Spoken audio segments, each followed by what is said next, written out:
rappelle que le groupe français a tiré l'année dernière la moitié de son résultat opérationnel de sa division automobile russe, donc ça pèse évidemment sur le cours.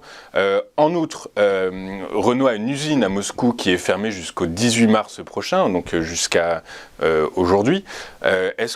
Comment tire son épingle du jeu le groupe français, Thomas ? Alors oui, Renault, les perspectives sont assez difficiles. Il faut rappeler que l'année précédente, le CAC 40 avait fortement rebondi, mais Renault, c'était une des valeurs qui était à la traîne, si on peut dire, et qui a très peu performé finalement. Et là, on est encore revenu sur des plus bas. Si on élimine les plus bas de la crise Covid, on est revenu sur les plus bas de 2012. Donc ça en dit beaucoup sur la situation de Renault, qui est assez dégradée. Renault réalise à peu près donc 12% de son résultat, 16% de son chiffre d'affaires en Eurasie. Donc c'est assez conséquent. Notamment via Avtovaz, qui est justement qui permet la production en Russie. Renault donc est en repli de près de 20% depuis le 1er janvier, et notamment depuis la crise en Ukraine. Hier, on a encore eu une forte baisse d'un peu plus de 5%, donc c'est assez conséquent sur l'indice.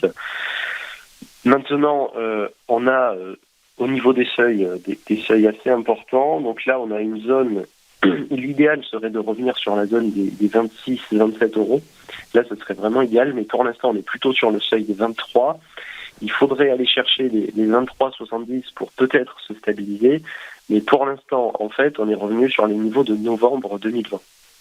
Et donc, c'est ça, essentiellement, qu'il faut surveiller sur Renault. Renault qui est donc dans une position assez dégradée, même si la direction est assez optimiste, puisque apparemment ces fermetures, on pourrait avoir des réouvertures temporaires en fait pour la production de certains modèles.